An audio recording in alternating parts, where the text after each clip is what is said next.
What's up, YouTube? Welcome back to the channel. Today we are going to be getting started on the GC swap. So went and picked this car up today. He's got some goodies in the front seat for the swap. His motor's sitting over here. Tranny's outside. This whole swap is outside. So today we're going to be doing the tear down on this car. We got to get motor, tranny, everything. We got to gut this car down to rebuild it back up and get it all done in a very timely fashion. We want to get this done in like less than a month. So we're going to be working pretty hard, but it's definitely something that can be done quickly. I'm not worried about most of this swap. It's going to be pretty simple, pretty easy. But we will just see how it goes.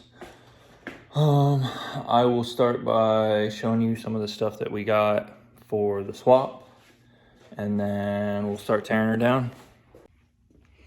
All right, so we got some white line goodies and new clutch. These are just exhaust gaskets, and I believe there's injectors in there. So we're gonna be doing STI Dark Blues. What is this? It's not easy to do one-handed. Oh, and it's taped. Ew. Oh, that is a catch can.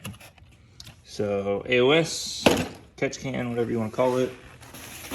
Here we have a pod cluster, so that will go with these three beauties.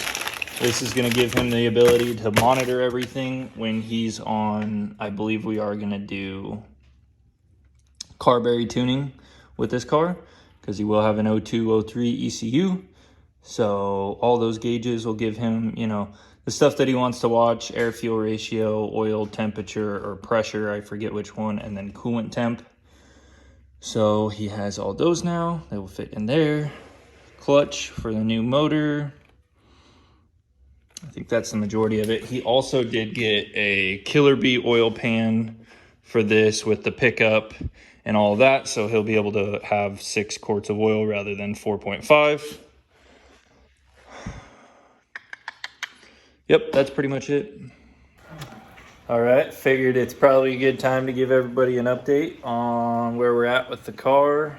I think the last time I showed you was just like basically a complete car, and we're about 3 hours in, and this is how far we've gotten. So whole motor's been pulled, all the like accessories and stuff that have like surround the engine, stuff like that. Right now we're pulling the axles because the trans is ready to come out. This is how gnarly it was leaking. Let's show these Max why you should make sure your car does. I just want you to peep that coilover collar. I just want you to check that out. You see that? That's fancy, dude. Oh, that's loose. Real loose. It's like, what the hell? Yeah. Super loose. Not even tight. I want to show him that. Blown out. Nothing left of it. Yeah. Gone. Thing's Steering toast. trash. Yeah, we're gonna pull the trans. Got a lot of the interior out, so I was able to pull the shift linkage and part of the underside of the dash. The dash needs to come out probably next, but we wanted to get most of the drivetrain dropped out of the car prior to that. So far it's been pretty easy. It's kind of a learning curve because we're used to all the like WRX stuff.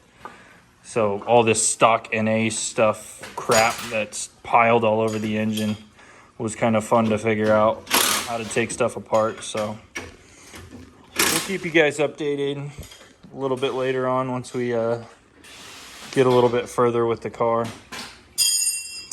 Old motor sitting right there.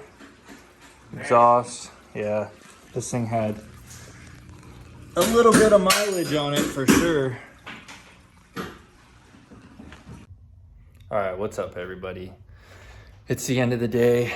It's a long day, but we accomplished what we set out to accomplish. So figured I'd kind of end this off here and show you what we have done for the day. All right, so got the engine bay sprayed out clean. This isn't the cradle that will be going in. The power steering rack's toast, and this isn't a turbo cradle. So on the WRXs and, you know, the turbo cars, in this area, it sweeps down for the up pipe to the turbo to be able to come up. So we have a turbo cradle that's clean with a good rack, power steering rack, all that stuff that's going to be going in the car. So we didn't bother to clean that, but we did clean up everything else around the engine bay. That is all done.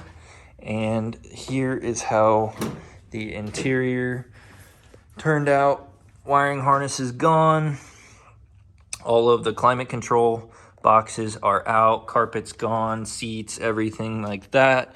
It's all been vacuumed and wiped down and everything. So, because obviously 20 years of grime kind of gets in there, and it smells really bad. It was a lot of dust and dirt and everything, and spilled drinks over the years.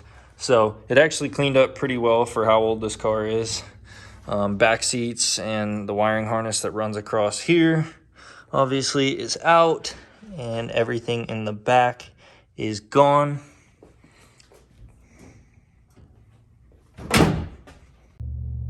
As for everything now, we're just going to be building it back up.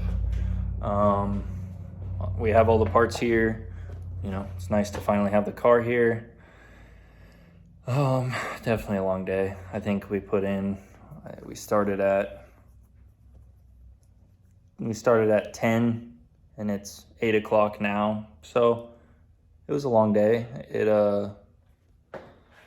It's getting really quick now. It's nice that we're able to like literally drive a complete car into the garage and have it completely torn down to where we can start building it back up in a day. So I wish we could build it back up in a day, but there's going to be quite a few things, mainly in the interior, that need to be modified. The nice thing is with a swap like this, everything engine, transmission, subframe related is direct bolt. One thing that we will have to figure out is the gas tank situation. I think we're going to end up pulling the gas tank out of the donor car and just putting it up in here, because we don't want to mess with all of the wiring that comes with the gas tank. So if you just swap the tank, the wiring goes right with the old tank and it'll just plug into the new harness. So that's kind of our best bet that we want to kind of consider. We might be able to find some wiring diagrams to be able to do it a different way and retain the gas tank, because as of right now, we literally only need to take out his rear diff, put in the R160 from the WRX, axles will go in, all of that stuff, and it'll be done.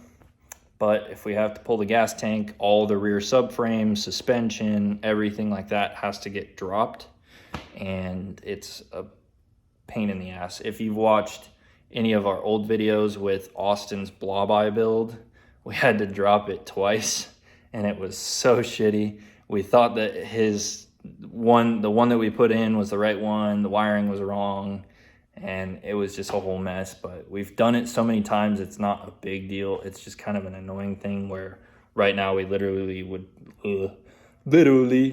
have to only put a diff in the rear end. We wouldn't mess with suspension or anything like that. So it is what it is. We'll figure it out. This type of stuff is quick. It's really not that big of a deal if this is something that you're considering doing yourself. These cars are literally Legos, to the point where like this is a completely different chassis car than this, and all of the parts from this would go directly into this car. Two different generations of cars, but Subaru's done it the right way, so it's not a big deal. It does take some time to learn this stuff. When me and Austin built my car and did the turbo swap, because that was originally a 2.5 RS, It took us about 10 months of not knowing even how to turn a wrench to building an entire car, and we were able to accomplish it, but it took some time, and it was definitely a lot of learning curves. So just don't be discouraged. We built my entire car with, I mean, not now, it's been built with better tools now, but this rack of Harbor Freight sockets and a couple of wrenches, and we were able to accomplish it.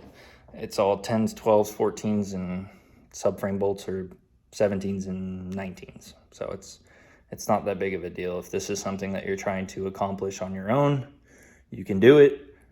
It's not hard. There's so much information out there on the internet. That's why I'm not being super descriptive. I really just want to show people what I'm doing, not really how to do things, because there's 100 videos on one subject. And if I'm the guy that's like, this is how you take out this bolt, it kind of gets annoying. But I do like the grand scheme of the projects and showing the accomplishments of the projects. And, you know, if I do learn something, I will tell you guys. And my inbox is always open for any questions that somebody might have on this kind of a build. But that is going to end it out for today. Hopefully I'll be able to bring you guys as many videos on this. We want to get this project done, you know, within a month, and I think we can accomplish that with how fast we're working. It's just going to come down to putting in the man hours to get it done, and we'll get her there. But I appreciate all of you guys watching. If you like this video, please give me a thumbs up. And if you have any questions or you want to comment, feel free to comment down below. And if you need any further assistance, Instagram @RS Automotive is probably the best way to get a hold of me. Have a good night.